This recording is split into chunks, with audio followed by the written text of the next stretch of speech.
Yep. I actually don't know if that's true or not, but it's a story all over the internet, so it must be true. If it's on the internet. Actually, I can tell you a little bit on that. There's a statistic I was reading about that. You had thousands of families. I think 50,000 families. Goes for the the gold rush there in the 49ers, as they were called. And the person making the money was a religious man who saw this. And in fact, every time he heard about gold, he would then go to the streets of San Francisco and tell everyone, gold was found, gold was found. All the meanwhile, he had already set up a shop with supplies to sell everybody. He was the one raising it, letting them come. It makes total sense to me. We kind of apply that principle to all our different businesses that we're involved in. But one of the things that we want to continue to implore you to do throughout this course is, start making some money, get paid up on your bills, get a better car if you need one, do whatever you need to do, but keep some of the gold. Trust me when I tell you, it'll be the smartest thing that you ever did. Keep some of the gold. Okay, so this is where we're currently at. How is this? Well, tell me a little bit about. Let's talk a little bit about just fiat currencies in general. How do these things typically work out? Sure. Well, fiat currency, for those of you who don't know, you can get tons of definitions. But, one of the definitions, basically currency that a government has decided to become legal tender, despite the fact that it has no intrinsic value. It is not backed by any reserve. So you're talking, that's exactly what our U.S. dollar is now. When they unpegged it from the gold standard and took it, and got out of the Bretton Woods system, we no longer had to have any gold reserves to print the money we were printing.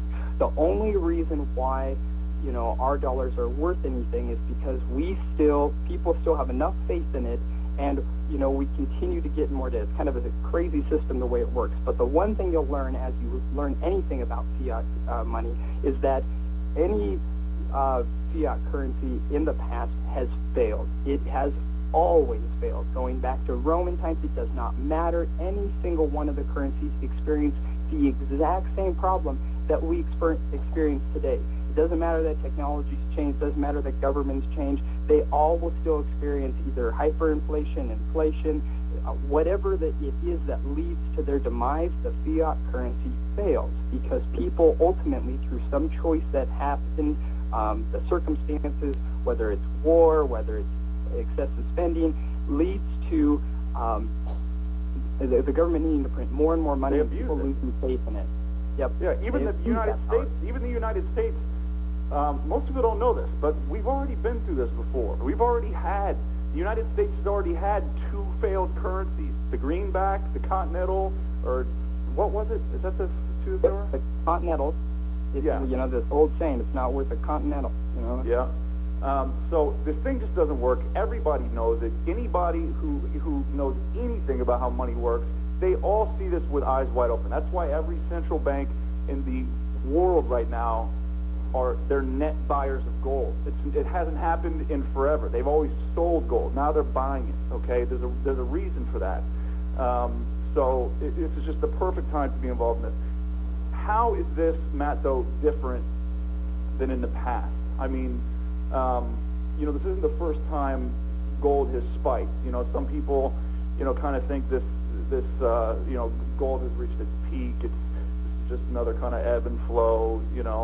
How is this different? Let's talk about that. And I think the true point that makes this one different is somewhat like we just briefly said a little earlier, in that today, in the last couple years, the U.S. has printed more money than we have in our entire history, prior to that. We are making the mistake on a scale like none other. I mean, before in the past, when we experienced this, and when we tried to make the changes, when we went to the gold standard, when FDR made it illegal to, own gold, and you had to sell it to the government, when we did the Bretton Woods system, when Nixon took, when we had the Nixon shock, all of these events, there were issues going on, there were problems, and we were trying to, solve that problem. What has happened today, in my opinion, is that, we have really got this situation out of control. I mean, the spending is so far beyond anything we can remotely repay. Well, the government, worldwide, in many ways, to suppress, they found a lot of ways to, kind of avoid the problem and avoid the issue. And like Preston said, there's a lot of belief that they're, artificially keeping it low. They're using a lot more tactics to kind of ignore the problem, put blinders on, allowing the problem to be primed for the biggest boom and the biggest growth you've ever seen in gold, only because of how far we've let this get out of control. Well, it's worldwide. That's the thing. That's one of the big differences, is that it's not just the United States going crazy with the printing presses. It's the entire world. It's the entire world. Every single country is doing this. They're all debasing their currencies. The whole world uses this fiat-based currency, so I just don't think there's ever been a time when something has happened, even like the time of this recording, the quote-unquote recession that we're in. Well, name me one other time when the entire world, like every country in the world, has been in a recession, or, in my opinion, a depression. So, that's one. And it's exactly true. I mean, you can look at Greece, you can look at the EU right now. Even China's had to report that their growth has slowed down. They're not being able to keep up with things. I mean, every single country is in this problem. I mean, I was just reading, I don't know if you keep up in the news all that much, but there's some horrible articles about, the extreme measures people are going to in Greece right now because of their, they see their entire country and their money system about ready to instantly dissipate. And people have been taken to suicide, public suicide, I mean, all kinds of things. But this is that first point, like you said, that we have the whole world who's in a problem. Not just our country, not just two countries. The entire world has based it off our system, which is failing, leading to all of theirs failing. Mm-hmm. So, so most people believe, we've kind of already gone through this boom. Gold's at record highs. Most people are, I even heard the other day that, people should sell their gold because, of course, the government would absolutely love for everybody to do that. But you're saying, and which I believe as well, that we still haven't even experienced the boom. I mean, I read somewhere the other day, I read stuff on this constantly, every single day, that and this dude was like a doctor in economics or something like that. He basically said that the bull market hasn't even begun, that it hasn't even started.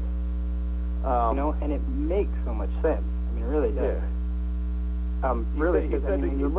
He compared it to the Holland tulip. Oh, well, I mean, sure, if, you want to look at the way people are looking at it in the past right now, yeah, had you bought gold at $300, would you be doing good right now? Yeah, and I think that's what people looked at, is they saw a significant amount of growth, and they thought, oh, we're done, we're out of this. But the truth is, like we said, there hasn't been anything that's changed. There's been no logical reason for, gold to take the downturn, because we haven't fixed any issues, and people are not going to have faith in the currency.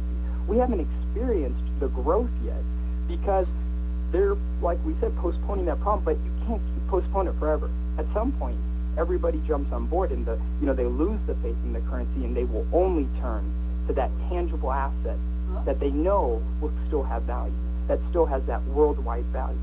I'm thinking we're looking, when it comes to gold, we're not even close to the boom, and I am so excited for us to get into this. I've already made tremendous money in it. I'm ready to make a tremendous more amount of money. As gold continues to climb, and you'll see as you're working on this percentage, it's only going to help you. And sure, as gold climbs, other things will probably become a little more expensive, but you'll be making money faster than, the items are increasing in price. You will be gaining more dollars.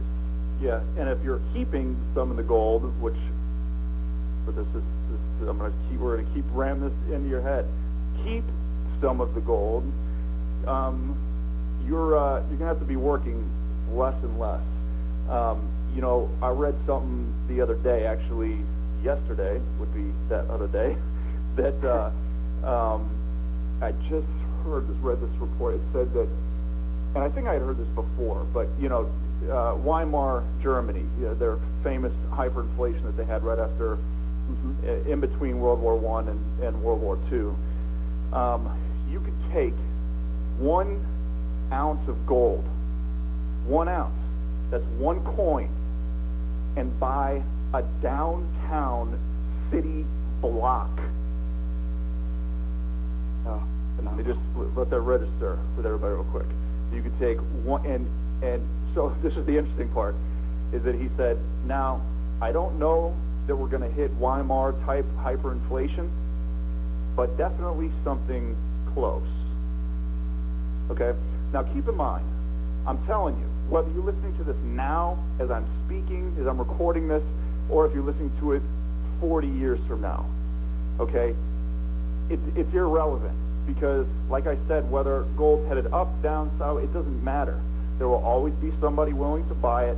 There will always be somebody willing to sell it. Okay? You're merely going to be in between. The point that we're trying to make to you right now is why it's so exciting to be doing right now, because it's just an amplified opportunity, especially when you're holding on to the gold and taking advantage of the appreciation. So let me just ask you this, Matt. What is your opinion? Where do you think, if we haven't reached the peak of the boom, where do you think it'll end? You know, the truth is, if I could predict it exactly, I'd be worth billions, and I'd be, loving every minute of it. And no one will ever be able to tell you exactly for sure. But the truth is, where we're at right now, I easily see gold hitting $5,000, $10,000. Sure, you may be on the other end and think, 30,000 might be a little high. It may sound high, but it may not. It really may not be. I easily see limits of $5,000, $10,000. And the truth is it sounds extreme now, but 10 years ago, so did the price of gold. The price of gold that it's today, 10 years ago, sounded astronomical. The amount of debt we're in today, you wouldn't have been, 10 years ago, we wouldn't have fathomed we would have put ourselves this much more in debt in that short a period of time. There are many things happening right now that are going to be mind-blowing. Yeah, we're in it. Yeah, so $10,000 sounds extreme, but we're in extreme times, is what you're saying. We find ourselves in extreme times. Think about in the 70s when gold went from $30 to $800 or whatever it was, $750, $800. Yep. That's I'm not good at math. I barely got out of school, but that's like 24 times. Yeah. So what's 24? So we had gold starting out at 300. What's 24 times 300? We're almost at 330. I mean, you'd be looking at 8,000 easy. That's the 8,000 would be the same comparison, and that's just the same comparison. That's not even accounting for how much more we've screwed up since then. That's exactly right. And the other thing, I'll tell you exactly, because I know the person who was predicting this $30,000 an ounce gold. And I'll tell you exactly why he said that. And he's has his doctorate in biochemistry, master's, his MBA, and was the VP of a Fortune 500 company, Pfizer, as a matter of fact. Okay, and this gentleman foresaw all this stuff coming pre 9/11, bought gold at $300 an ounce, and moved his family out to self-sustaining farmland. Okay, and so the reason the way he got this number was, he said, listen, he's one of a growing group of people out there who predict that the world is going to have to end up going back to a gold standard and having every dollar. This may or may not happen.